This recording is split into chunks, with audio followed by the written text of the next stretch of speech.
Hi everyone, good evening. Ang bawat pangalan natin, kahit sino pa tayo, kahit ano pa tayo, lahat meron tayong tatak ng kasalanan. Gaano kaliit or gaano kalaki yun, yung kasalanan na yun,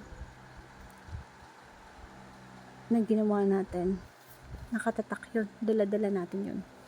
Pero si Jesus Christ, yung nag-iisang anak ng Diyos, na walang bahid ng anumang kasalanan, ni katiting na kasalanan wala. Mas pinili niyang bumaba dito sa lupa, naging tao, para ipakita sa atin kung gaano niya tayo kamahal.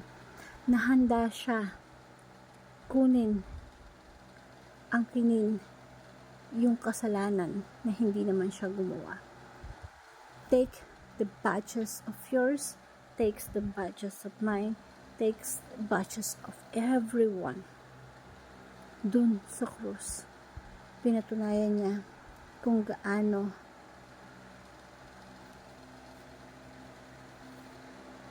niya tayo kamahal, kung gaano siya ka-willing para mailigtas tayo sa kasalanang tayo ang gumawa, pero ang siya ang nagdusa doon sa krus ng Kalbaryo.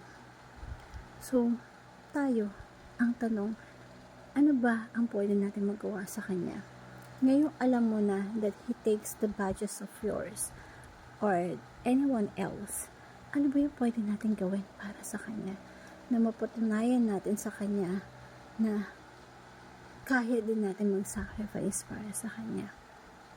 Siya, ang Diyos na nag-iisang anak ng Ama, na willing i-sacrifice yung life niya para maging righteous tayo sa mata ng Diyos, para maging kamahal-mahal tayo sa mata ng Diyos.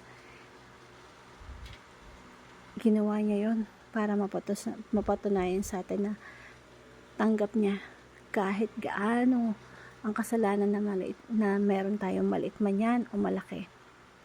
Kaya kanyang yakapin, kaya kanyang tanggapin, kaya kanyang embrace. God takes all the badges of ours for us to become righteous in front of God's eyes.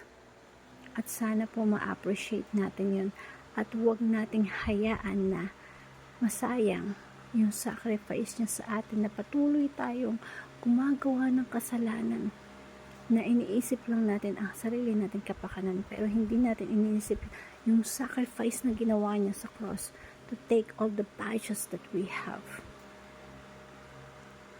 Ano man yan, sino ka man, maliit man yan o malaki, God takes that to you because He loves you. Hope you learned something. Thank you everyone, and God bless.